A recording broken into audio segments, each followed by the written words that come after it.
Let's talk about RX versus scaled, and this matters most if you're a member of Loco, especially if you go to CrossFit or strength train classes. So we use an app called SugarWOD to log our results, weights, time it takes us to do things, number of rounds or reps, so that we can track our progress over time. And when you're logging a result, you get to choose between a button that says RX or a button that says scaled. What do those mean? RX, like pharmacy, means as prescribed.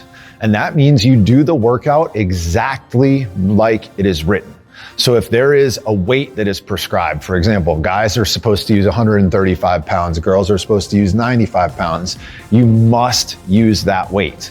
If there is a movement like an overhead squat, you have to do an overhead squat. If I used 95 instead of 135, that would be scaled. If I did a front squat, even if it was at 135 and the workout called for an overhead squat, that would be scaled because it wasn't exactly as it was written. Strength work, a lot of the times, even though you might be at a lower weight, a lot of times people will put scaled there. But if the program called for a back squat and you did a back squat, doesn't matter what the weight was, there wasn't a prescribed weight, right? It didn't say you had to back squat at 185 and you did 125. In that case, it would be scaled.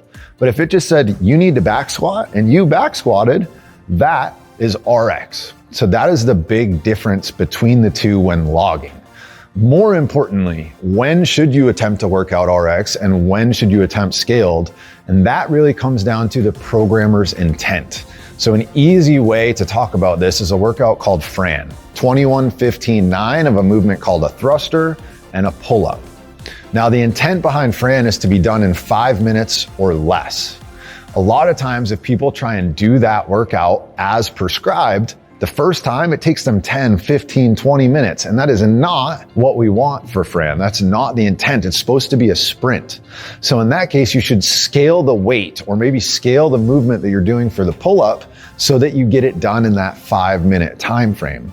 And what you'll see is scaling is actually the fastest way to progress because hitting that programmer's intent is going to adapt all the different energy systems that we're writing the programming for. Whereas if you just try and slog through a workout RX when you have no business doing it, you're always going to be in that long, slow, sloggy energy system, and you're not going to get better as an athlete. So think about whether you're going to go RX or scaled, and then make sure you choose the appropriate one.